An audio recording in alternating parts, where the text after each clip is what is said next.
출애굽기 32장.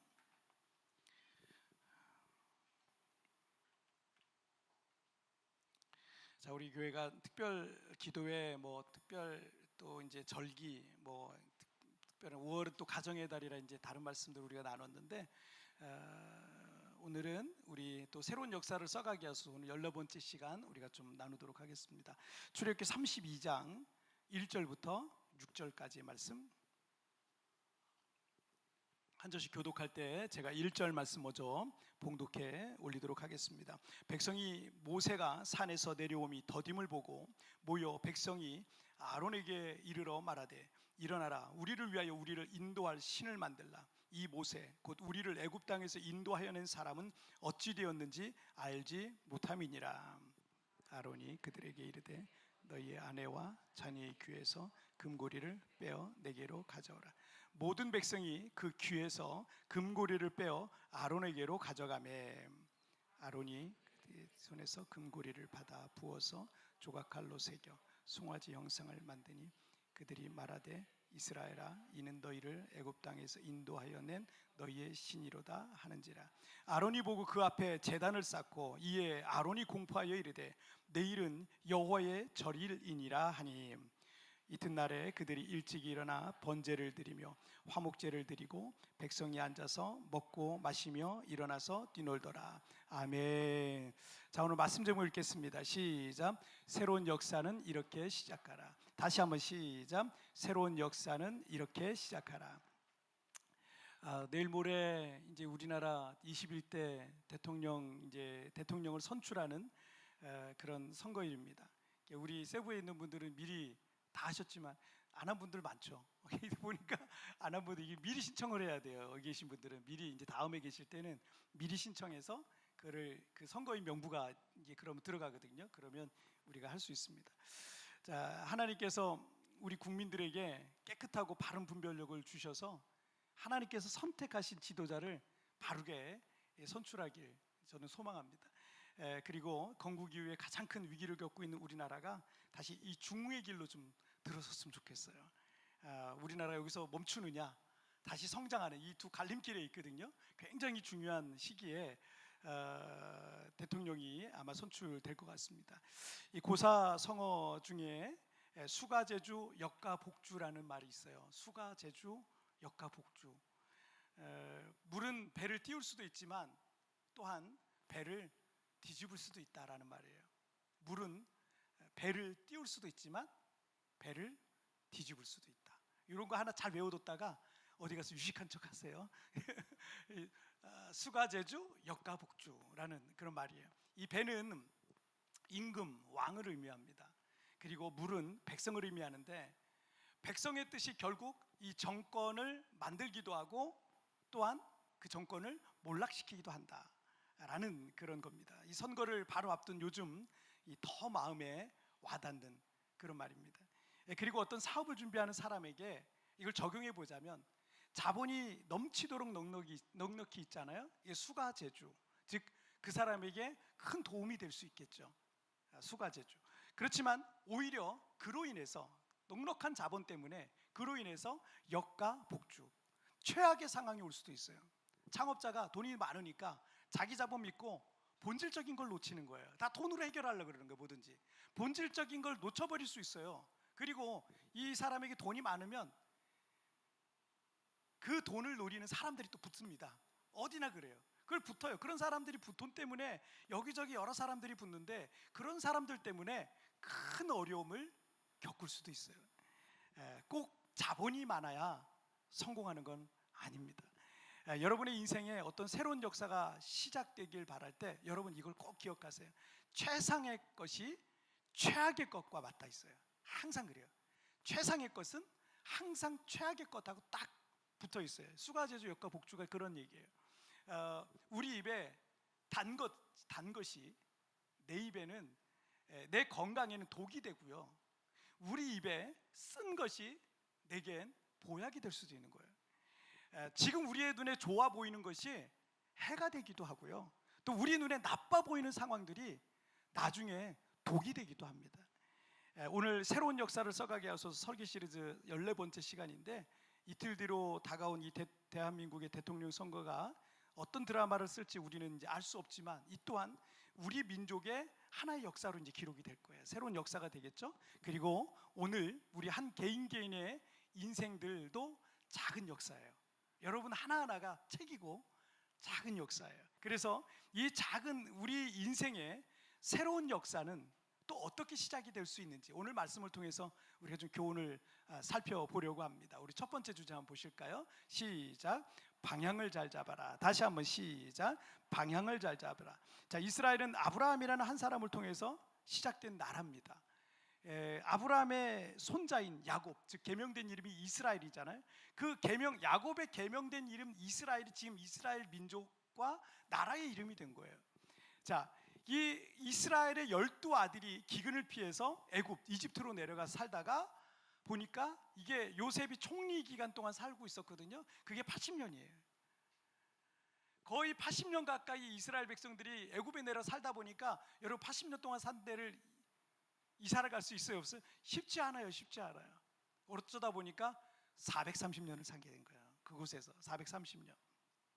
길고 긴 세월, 우리나라 조선시대 역사만큼 되는 그런 시대를 그들이 거기서 살게 된 겁니다.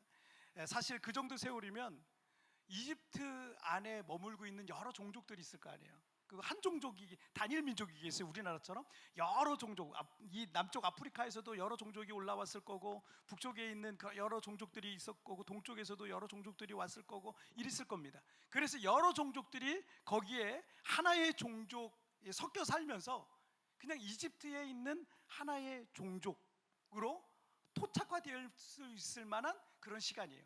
430년이면 굉장한 시간이죠. 그리고 이 모세 오경을 통해서 보여준 이스라엘 백성들의 모습을 보잖아요.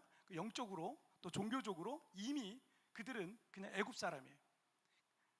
이스라엘 사람 같지 않은 거죠. 왜냐하면 이스라엘 사람들에게는 뭐 성경도 없었잖아요. 그 당시까지. 성경은 모세 오경 때부터 시작된 거예요. 아브라함 때도, 이삭 때도, 야곱 때도, 그 이후 430년 이후 동안 성경이라는 게 없었습니다. 그러니까 이스라엘 백성들이 어떤 종교적인 성문화된 어떤 율법이라든지 성문화된 어떤 의식이라든지 이런 게 없었습니다.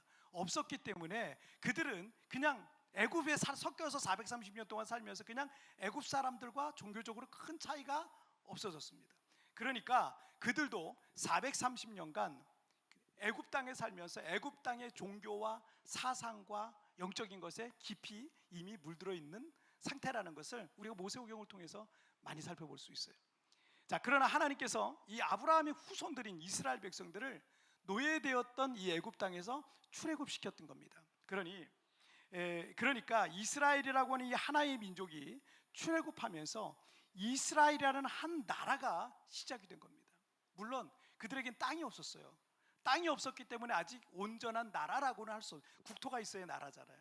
그래서 아직은 나라라고는, 국토가 없었기 때문에 나라라고는 할 수가, 완전한 나라라고는 할 수가 없었습니다. 자, 출애굽기 19장에 보면 우리가 지난번 우리가 이 시리즈 13번째 말씀을 나눌 때 19장 말씀을 나눴어요. 우리가 19장 말씀을 나눌 때 그때 이스라엘 백성들이 출애굽해서 시내 광야에 들어가서 만 2개월, 3개월 차 들어가는 날이었습니다. 만 2개월이 되던 날에 하나님께서 모세를 시내산 위로 부르셨습니다. 그래서 모세는 시내산 위에 올라가서 40일 동안 금식하면서 하나님의 말씀인 율법을 받게 된 거죠. 십계명을 비롯한 하나님의 그 수많은 율법들을 40일간 받게 됩니다. 430년간 노예로 살던 이스라엘 백성들이 이제 어떻게 살아야 돼? 아무것도 없잖아요. 그들에게 법이라는 게 없잖아요. 어떻게 살아야 되는지, 어떤 질서 속에 있어야 하는지를 율법과 말씀을 통해서 가르쳐 주시기 위해서 모세를 시내산에 부르시고 40일 동안 그 율법을 주신 거예요. 그리고 출애굽기 20장에서 19장이 끝나는 20장부터 20장에 십계명이 나오거든요. 20장부터 31장까지 십계명을 비롯한 율법의 모든 말씀들이 거기에 다 기록이 됩니다. 기록되어 있어요. 자, 한 나라가 정상적인 국가로서의 통치가 있으려면 뭐가 작동이 돼야 돼요? 법이 작동해야 돼요. 법이. 헌법이라는 게 있어야 되는 거예요. 그 어떤 국가의 법률이 없으면 나라는 무질서할 수밖에 없어요. 만약에 법이 없는 나라가 있다면, 헌법이 없는 나라가 있다면, 어떤 법률이 없는 나라가 있다면 어때요? 그 나라 불법과 무질서와 이 강자들의 폭력이 난무하는 무법천지가 되는 거예요. 법이 있으니까 여러분, 특별히 우리나라는 굉장히 좋은 나라예요. 그래서 지금도 선거할 때 누가 뭐 이렇게 하면은 그거 위법이다 막 이렇게 나가잖아요. 법도 너무 잘 알아. 우리나라 사람들은 그거 위법이다 막 이렇게 하잖아요. 여러분, 그런 것처럼 여러분, 법이라는 거는 이 질서를 지키는 거예요. 그러니까 우리나라의 질서가 이게 굉장히 좋은 거죠. 굉장히 좋은 편입니다. 여러분, 지난주에도 말씀드렸지만 필리핀 선거 보세요. 선거 보세요. 아유, 얼마나 답답합니까? 돈을 막 나눠주는데 이게 전체가 나라가 그러고 있으니 얼마나 답답합니까? 이게 무법천지죠. 무법천지죠. 자, 오늘 본문 출애굽기 32장 1절 말씀 볼게요. 시작. 백성이 모세가 산에서 내려오미 더딤을 보고 모여 백성이 아론에게 이르러 말하되 일어나라, 우리를 위하여 우리를 인도할 신을 만들라. 이 모세 곧 우리를 애굽 땅에서 인도하여 낸 사람은 어찌 되었는지 알지 못함이니라. 자, 이스라엘이라는 한 나라가 건국이 돼서 정상적인 국가로, 더 나아가서 하나님께서 통치하시는 거룩한 나라 신정왕국으로 세워지기 위해서는 반드시 반드시 헌법과 같은 하나님의 말씀인 율법이 필요했던 거예요. 신정왕국을 통치할 수 있는 율법, 그게 신정왕국의 헌법이죠. 자, 그리고 모세는 이 40일간 금식하면서 시내산 위에서 십계명과 율법의 말씀을 받고 있는 중이었어요. 여러분, 그 엄청난 말씀을 40일 동안 다 받는다는 게 이게 얼마나 어렵습니까? 저는 법을 전공하지는 않았지만 그 법책을 보면, 막 법전을 보면 어마어마하더라고요. 저걸 다 외우더라고요. 이제 우리 같이 사역했던, 그 전 교회에서 같이 사역했던 목사님 중에 그 법대를 나오신 목사님이 있었어요. 법대 나와서 이제 신학을 전공해가지고, 그래가지고 이제 그 목사님이 되신 거예요. 같이 이제 사역을 했는데, 이 목사님은 설교 원고를 탁 들고 맨날 줄 확 치고 막 이렇게 하더니 설교 원고를 하나도 안 봐요. 하나도 안 봐요. 다 외운 거예요. 와, 그래서 국장님 안 어려워요 했더니 전 뭐 법전을 외우니까 이러면서 다 외워요. 다 외워가지고, 그냥 경상도 목사님이었는데 그냥 다 외워가지고 막 그렇게 하는 모습을 부럽더라고요. 그 머리가 부럽더라고요. 어떻게 저걸 외우지? 이렇게 할 정도로 굉장한 머리를 갖고 있더라고요.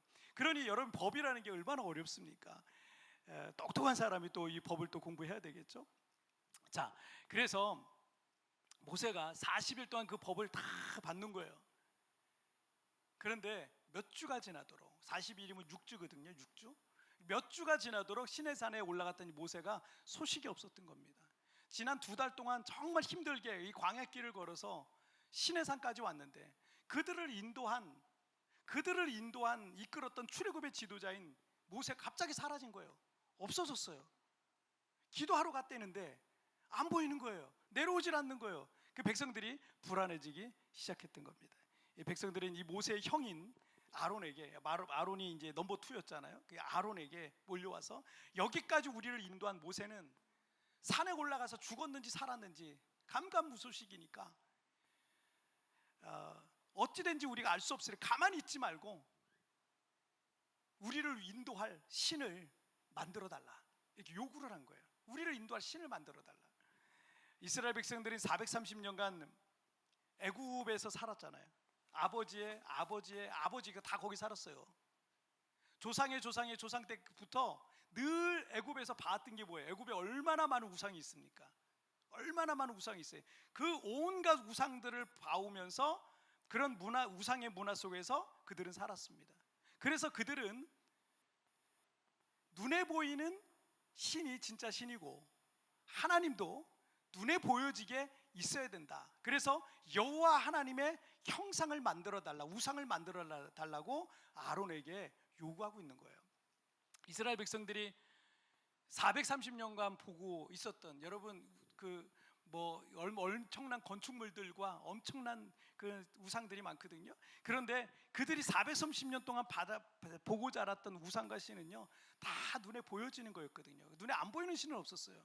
다 갖다가 만들었거든요. 그렇기 때문에 눈에 보이는 것만 신이니까 그들의 시조인 아브라함 때부터 섬겼던 그 여호와 하나님도 눈에 보이는 어떤 형상이 있어야 된다라고 하는 거죠. 사람은 눈에 보이면 안심을 하고 눈에 보이지 않으면 좀 불안해하는 경향이 있어요. 길도 눈에 보이면 편안하잖아요. 근데 길도 눈에 보이지 않으면, 캄캄하면 불안하죠. 내가 아는 길은 편안하게 가지만 모르는 길은 가면서도 불안한 경우가 있어요. 그런 것처럼 우리는 눈에 안 보이면 불안한 거예요. 왜냐하면 우리는 육체를 갖고 있는데 이 육신의 눈으로 보이는 것만 실제라고 생각하는 경향이 있는 거죠.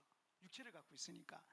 하지만 사람은 육체만 있는 게 아니라 하나님의 형상으로 지음받았기 때문에 우리에게 뭐가 있어요? 영이 있는 거예요. 영혼이 있습니다. 그래서 하나님의 형상이라는 것도 하나님의 영적인 존재잖아요. 하나님도 영적인 존재잖아요. 영이세요. 그렇기 때문에 우리 눈으로 그 영을 볼 수 있지 않습니다. 육신의 눈으로 볼 수 있는 건 이거는 우리 눈에 보여지는 이 물질적인 것만 볼 수 있는 거예요. 영적인 거는 이 눈으로는 절대 볼 수 없어요. 그런데 사람은 육신의 눈이 보여야, 육신의 눈으로 볼 수 있어야 안정감을 느끼기 때문에 자꾸 사람은 눈에 보여지는 뭐가 있어야 되는 거예요. 집에 뭐 자꾸 쌓아놓는 사람들 있잖아요. 쌀도 쌓아놓고 반찬도 쌓아놓고 통조림도 쌓아놓고. 왜 그래요? 그거 왜 그래요? 불안해서 그래요. 떨어지면 어떡하나. 계속 사람은 뭔가를 그렇게 쌓아놔야 돼요. 눈에 보여지는 뭔가가 있어야 마음의 안정감을 느끼는 거예요. 그래서 이스라엘 백성들이 여호와 하나님의 형상을, 눈에 보이는 형상을 만들어 달라라고 요구를 했던 거죠. 자, 히브리서 11장 1절 말씀 보시면 믿음은 바라는 것들의 실상이요 보이지 아니하는 것들의 증거니라고 말씀하시고 있어요. 우리의 육신의 눈으로는 지금 당장 우리 앞에 아무것도 보이지 않을 수 있습니다. 하지만 우리는 믿음의 눈으로 장차 될 일을 바라보는 거예요. 천국 볼 수 있는 분이 있어요? 없죠. 하나님 볼 수 있는 분이 있어요? 없어요. 천사를 볼 수 있는 분이 있나요? 없어요. 천국도 우리 눈에 볼 수 있는 게 아니고요. 일론 머스크가 우주선을 천국을 찾아가지고 거기에 보내가지고 천국 사진을 찍어와가지고 우리가 볼 수 있는 것도 아니에요. 우리가 볼 수 있는 게 아닙니다. 자, 히브리서 11장 3절 말씀을 쉬운 성경으로 한번 읽어볼게요. 시작. 믿음을 통해 우리는 이 세상 모든 것이 하나님의 말씀으로 창조되었다는 것을 이해합니다. 이것은 우리가 보고 있는 것들이 보이지 않는 어떤 것으로 만들어졌다는 것을 말합니다. 지금 우리가 보고 있는 이 세상의 모든 것들은 아무것도 없는 무의 상태였어요.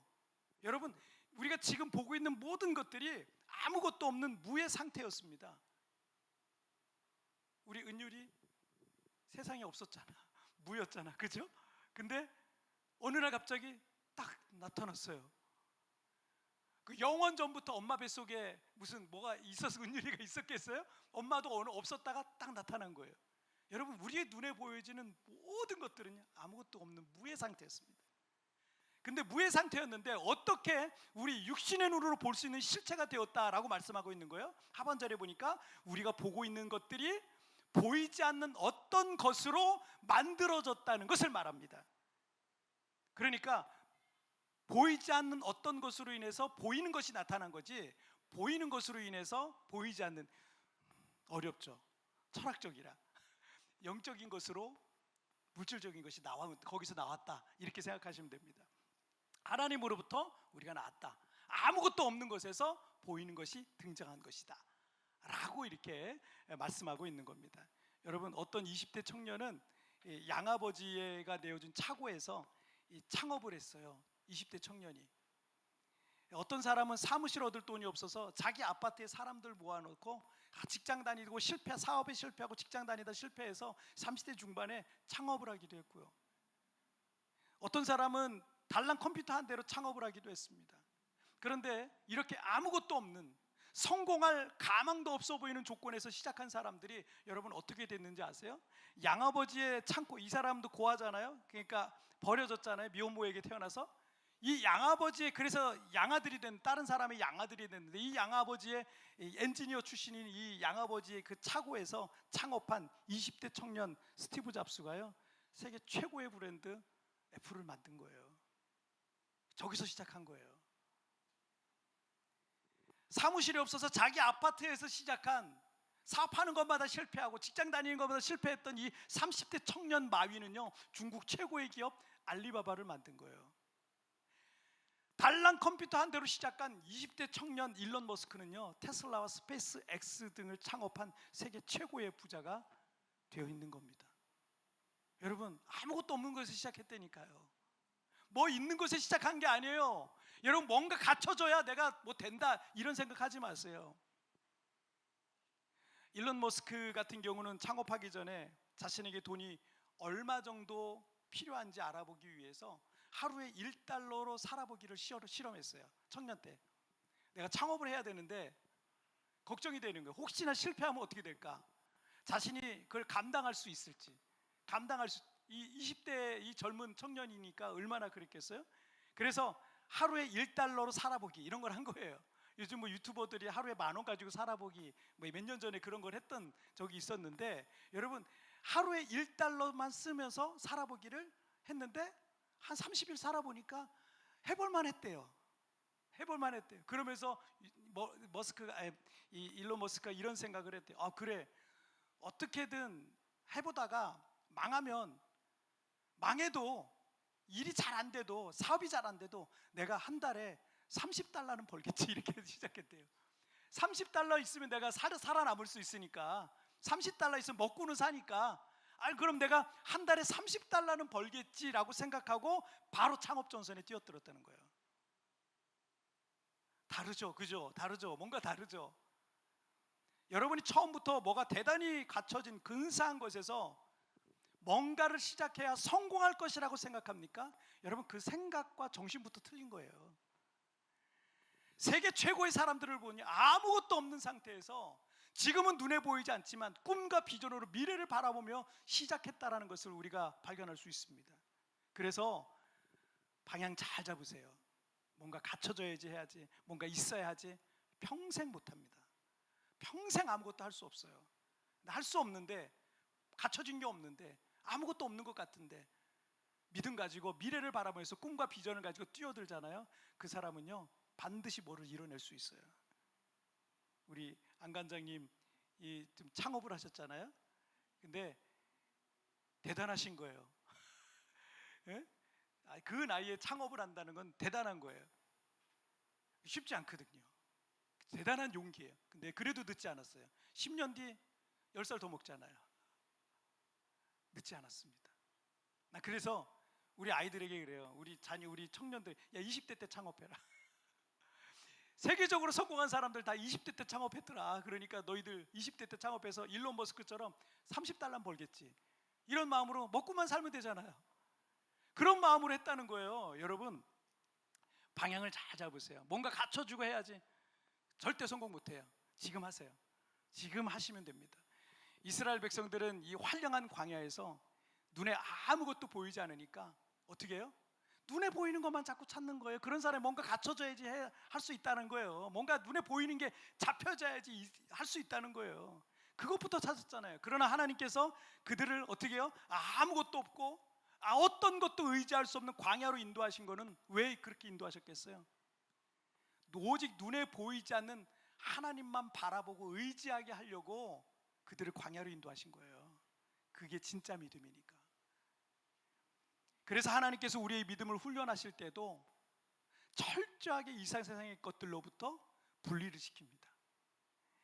힘 있는 사람을 의지했었고, 물질을 의지했었고, 좋은 환경을 의지하며 살았었는데 어느 순간 그 힘 있는 사람한테 버림받거나 배신을 당하기도 하고, 내가 그토록 의지했던 돈과 물질이 한순간에 안개처럼 사라지기도 하고, 내가 늘 편안함과 안정감을 느끼던 좋은 환경에서 갑작스럽게 열악한 상황으로 들어가게 되기도 하는 게 우리 인생입니다. 그래서 주변에는 이 광야와 같이 내 주변에 아무도 남지 않게 되고 아무것도 의지할 만한 것이 남지 않게 되는 겁니다. 그 상황까지 가게 되면 사람에게 실망하고 억울하기도 하고 물질적인 것이 안개와 같다는 허무함도 느끼게 됩니다. 그때부터 우리의 심령에 가난한 마음이 생기죠. 그리고 겸손해집니다. 그리고 교만했던 마음을 회개하면서 하나님을 구하고 찾게 되는 거예요. 내 주변에 뭔가 많이 있었을 때는요, 하나님이 보이지 않았는데 주변에 있는 것들이 싹 사라지니까 눈에 보이지 않던 그 하나님이 보이기 시작하는 거예요. 그리고 그 광야 같은 인생에서 오직 하나님만 바라보게 되는 것입니다. 그리고 자신의 인생을 오직 주님 안에서 시작하길 소망하게 되는 겁니다. 여러분, 눈에 보이는 것에 너무 집착하지 마세요. 방향을 잘 잡으세요. 지금 여러분이 아무것도 없어도, 지금 맨 땅에서 시작하는 것 같아도 거기서 믿음으로 나아가는 이들에게는 눈에 보이는 뭔가가 나중에 나타나게 되는 것입니다. 보이는 거는요, 보이지 않는 것에서부터 시작된 거예요. 모든 게 그렇게 됩니다. 여러분, 이스라엘과 우리의 새로운 역사는요, 보이지 않는 하나님을 믿는 믿음 안에서 시작된다라는 것을 여러분 믿으시길 바랍니다. 자, 우리 두 번째 보실까요? 시작. 가짜에 속지 마라. 다시 한번 시작. 가짜에 속지 마라. 이 성난 이스라엘 백성들은 모세와 함께 그들을 출애굽시킨 지도자였던 아론에게 여호와 신을 만들어 달라고 재촉을 합니다. 그래서 아론은 백성들에게 너희 아내와 자녀들의 귀에서 금고리를 빼어서 내게 가져와라 라고 말합니다. 이 금이라는 게 귀한 거잖아요. 사람에게 가장 귀한 것 중에 하나잖아요. 그래서 그거 빼와라 그러니까, 여러분, 그러면 사람들이 어떻게 해요? 돈 얘기하면 머뭇거리잖아요. 그러면 포기하겠지. 아마 아론이 너무 당황스러워가지고 그걸 만들라 그러니까 당황스러워서 이러면 포기하겠지라고 생각했을지는 모르겠어요. 하지만 아론의 생각은 완전히 빗나갔습니다. 백성들은 기꺼이 그 귀에서 그 귀한 금고리들을 빼어서 아론에게 가져왔습니다. 오늘 설교 서론에서 수가제주, 역가제주, 즉 물은 배를 띄울 수도 있고 또한 배를 뒤집을 수 있다라는 이 고사성어를 잠깐 소개해드렸는데, 딱 지금 이 상황이죠. 아론의 상황이 딱 이 상황이죠. 아론이 모세와 함께 백성들을 이끄는 지도자였어요. 근데 지금 그 백성들이 그 배를 뒤집으려고 하는 거예요.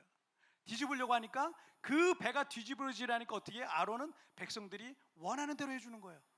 백성들이 원하는 대로 우상을 만들었던 거예요. 아론은 그러면 안 되잖아요.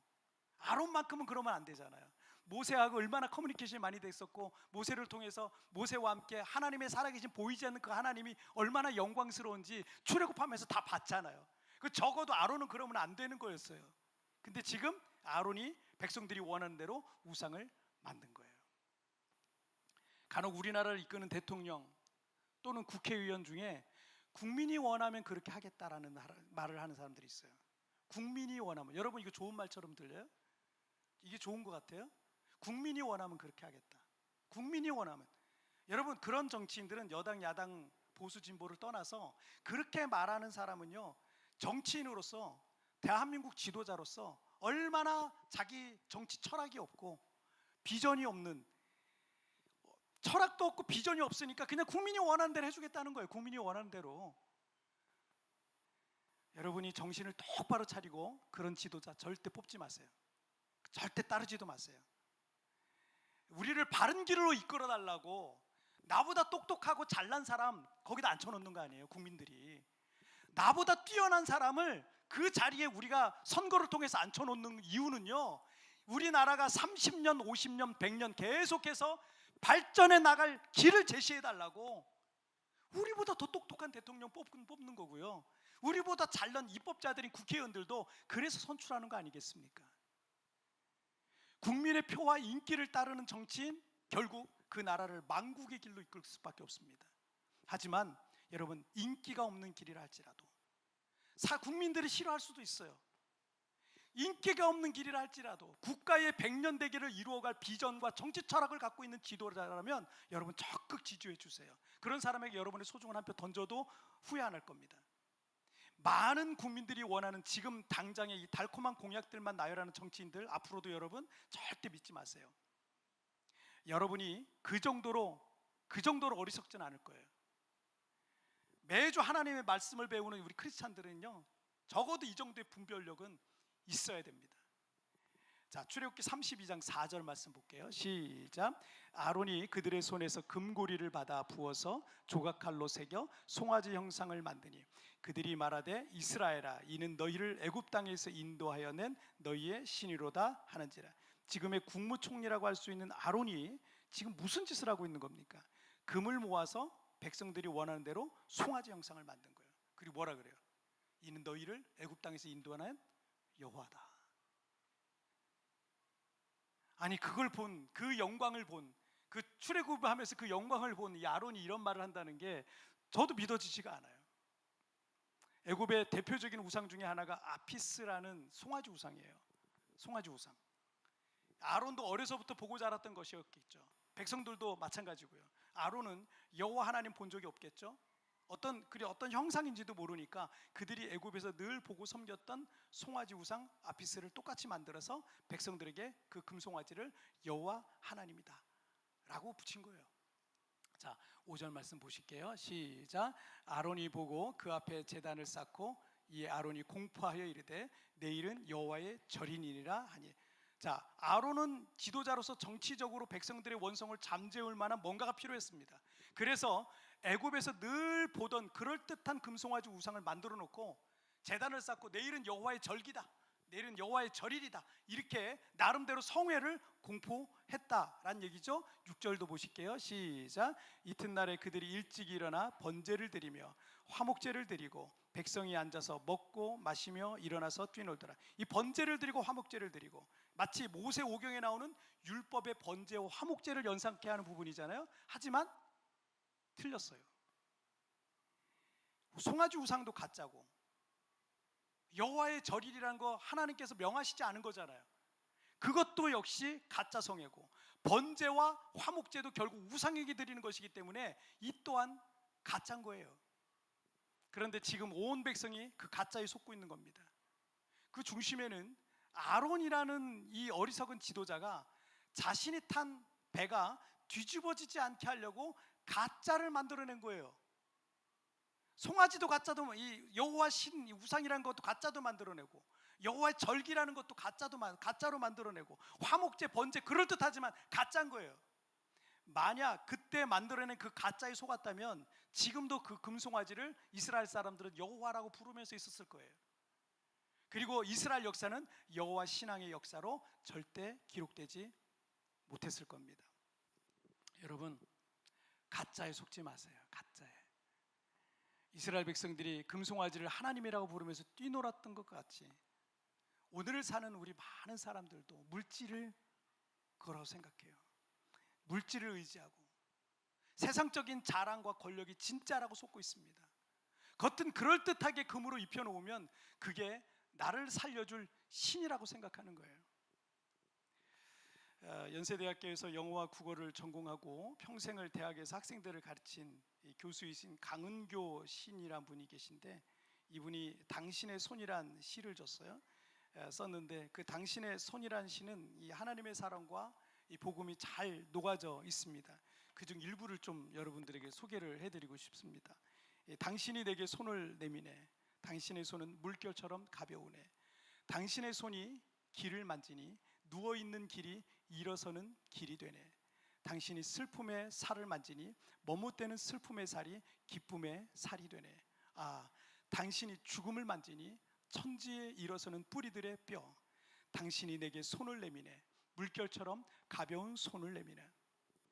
여러분이 아무것도 가진 것 없어도 뭐 하나 제대로 잘하는 게 없어 보여도 그리고 인간적인 눈으로 보면 불가능해 보이는 상황과 환경에 처해 있다 할지라도 우리 주님께서 손을 대시는 순간 슬픔이 기쁨으로 변하고 죽음이 부활의 생명으로 변환되는 것입니다. 우리 교회가 있는 곳인 이 필리핀 세부는요 우리에게 광야와 같은 곳일 수 있어요. 우리는 왜 여기에서 외국인으로 살아야 되고 대한민국 국민으로서 누릴 수 있는 복지와 혜택 같은 것도 여기서는 누릴 수가 없습니다. 은행에서 대출도 되지 않고 급한 일이 생겼을 때 어디 도움받을 곳이나 사람도 별로 없습니다. 하지만 저는 그래서 세부가 참 좋습니다. 광야 같은 곳이지만 때로는 물결처럼 가벼운 하나님의 손길을, 하나님의 터치를 경험하는 거예요.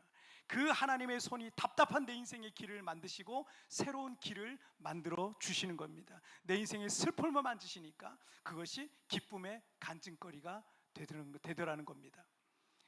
여러분, 겉으로 그럴듯한 송아지 우상과 같은 이 세상의 가짜에 속지 마십시오.